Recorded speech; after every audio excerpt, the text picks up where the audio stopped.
This is Chippy from the My Omnia Pro blog with the Samsung Omnia Pro B7610. This is actually a Dutch version known as the Omnia Quality, but it's a full retail version and the same as the devices that you would find in Germany and UK. So in this video I'm just going to take 10 minutes to go around the hardware of the device. In a separate video we'll look at the software, but there's enough to talk about in 10 minutes in just the hardware here. So before I start, let's just do a quick size comparison so you get an idea of the size of this device. This is my previous device, the Nokia N82. It's very slightly shorter, about the same thickness, but just a little bit deeper by about 8 to 10 millimeters there. So it is a fairly chunky device, it has to be said, compared to devices like the iPhone and the TG01 from Toshiba, but it is a full slider device with an 800 by 480 OLED screen, and that's a touch layer as well. But before we get into that, let's just go around the device.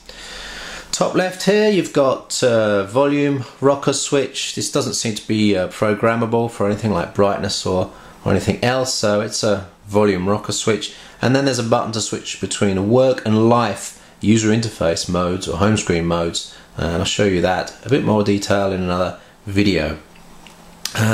Going down, there's I'm actually not sure whether that's one of the microphone inputs or whether that's one of the microphone inputs down there, but it could be actually dual mic array for noise cancelling. Nothing else on the bottom there. Here's a shutter release button for the camera. It brings up the camera pretty quickly when the device is on, so that's nice to see. Half press to focus as well. And then on the top right is a dedicated lock button. Also another input there that could, another what looks like mic input there, and it could well be another part of the microphone array for noise cancelling when used in speakerphone mode, for example.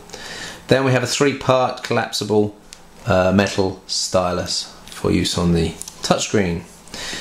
On the top is where the connectivity is, just getting the right light on this. There's 2 hidden connectors. They've got the micro USB port there, which is also used for charging, and the 3.5mm headphone jack, which is actually a headset plus TV out jack. The unfortunate thing is that the TV out cable isn't included in the box, or wasn't included on this one. I don't actually like these covers on the ports. The ports are used so regularly that I'd like them to be exposed rather than covered. Although it looks nice, I'm sure these little covers are going to break within weeks. So let's go to the back of the device. Nice pearlescent finish there. You've seen it on videos, but in my opinion that's a little bit over the top, because all it seems to be doing is drawing attention to the fact that this is an absolute fingerprint magnet, and becomes extremely unattractive within a very short time. That's not only an aesthetic problem, it's also a problem with this camera too. I'll just show you how I hold this device like this, and guess where my finger is? Right over the camera lens, which, if you're a photographer, basically renders this device useless, because every time you go to use the camera it's covered in smudges and you need to clean it. So what use is a camera when you need to carry a cleaning cloth every single time you use it? Sorry Samsung, it's a very poor show on the camera. Really need to be having a camera with a cover. That is 18 months old and that is still as clean as a whistle in there. Dual LED flash and video light. Xenon flash of course would be better for photography, but you can't use it for video, so that's a user choice whether you want LED or flash. I prefer Xenon myself, so I'm not too impressed with the whole camera setup on this. Other thing that's not so impressive is the single mono speaker here. While loud, the quality is pretty poor, especially compared to my N82, which I use as a radio, a streaming radio, podcast player, just playing through the built-in speakers, so a little bit disappointing on that one. Round to the front then, as I said, you've got the OLED screen, 800 by 480, very nice, very sharp contrast, very nice high bright colours. Not as good as the iPhone 3G outside. I assume the original iPhone is just as good. I've only ever tried the 3G and the 3GS, but it's a fairly good touch layer, but just not as physical as the iPhone. There's some lag, there's some bits where it stutters, so really not that impressive. I'm not sure whether it would just be easier to have an up and down button, or use these buttons here just to flick between screens. There's a couple of sensors up here on the top left. So there's a proximity sensor which turns off the touchscreen when you're making a call, and an ambient light sensor which controls screen brightness. There's also second cam here for video calling. On the bottom you've got a set of buttons, so call reject, call answer, sorry, the other way around. And in the middle here, programmable button. In my case, long press brings up Opera browser, short press takes you to the start programs. There you go. There's a four-way start programs menu which Samsung used in place of the standard Windows start menu which appears on the top left. We'll go a bit more into the software on another video. One thing I want to mention about the screen though is that it's a very soft plastic touch layer. I've already put a huge scratch on the front of this, and actually this is a very negative point on this phone, I find, and actually prevents me from putting it in my pocket without worrying about it. I would prefer, if I'm going to have a device of this caliber, it to be either clamshell so that it protects the screen, or a capacitive touch glass layer for protective.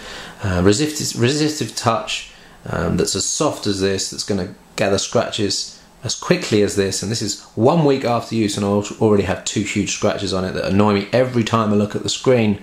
For a device of this caliber, it's subpar in my opinion, so that's the second negative point on the Omnia Pro, apart from the camera.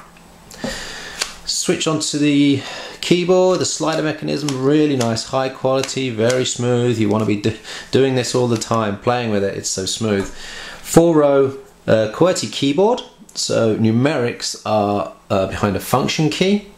There's a couple of shortcut keys, long press on the space bar, switches on and off the vibrate function, and then there's a quick access to the composer function which allows you to create messages, emails, calendar items, notes, or go to a quick search feature. And this is Smart Search, which actually searches the whole of your device through contacts, through videos, through content. That's quite useful there. So the keyboard physics are pretty good. The only thing I don't like is that the keys aren't separated at all, and that the backlight is central but the key print is not central. So where the backlight is central, how can I explain this? For example, let's take the D character here. It's offset to the bottom right. At night, when you're using the backlit keyboard, you tend to be hitting the bottom right of each key, which means you have a risk of pressing the key next to it. As a problem with backlit keyboard at night anyway. It would be better to have a HTC Touch Pro 2 style keyboard, and in fact the Touch Pro 2 keyboard is better than this. It's faster, it's more, gives you more confidence, it's less stressful. Having said that, this is better than a lot of other keyboards. I think better than the N97, and certainly better than the Nokia N810 that I have here, which has a very squishy feel to the keyboard on that. So before I close up this video, let me just show you inside the device. Micro SD card slot is there, so it's not accessible from outside. You have to take the back off. So buy yourself a nice big fat SDHC card, 16 or 32 gigabytes, and leave it in there. Underneath the battery is the SIM card, and that is about it. So there's your quick 10-minute overview of the hardware on the Samsung Omnia Pro. Great build quality, nice compact form factor, good plastics. Negative points are the exposed camera, the poor mono speaker, and they're very soft, and you can actually see now in this light the scratch that I've got on here. The very soft touch layer to the touch screen there. Keyboard as good as many other keyboards out there, not as good as the HTC Touch Pro 2, which I believe is quite a bit better than this due to the separated keys. So I'll be taking another look at the Omnia Pro in terms of software in another video following this, but feel free to ask questions on the My Omnia Pro blog, and I'll try and answer as many as I can as quickly as I can. But for the time being, this is Chippy from My Omnia Pro with the Omnia Pro. Thanks for watching.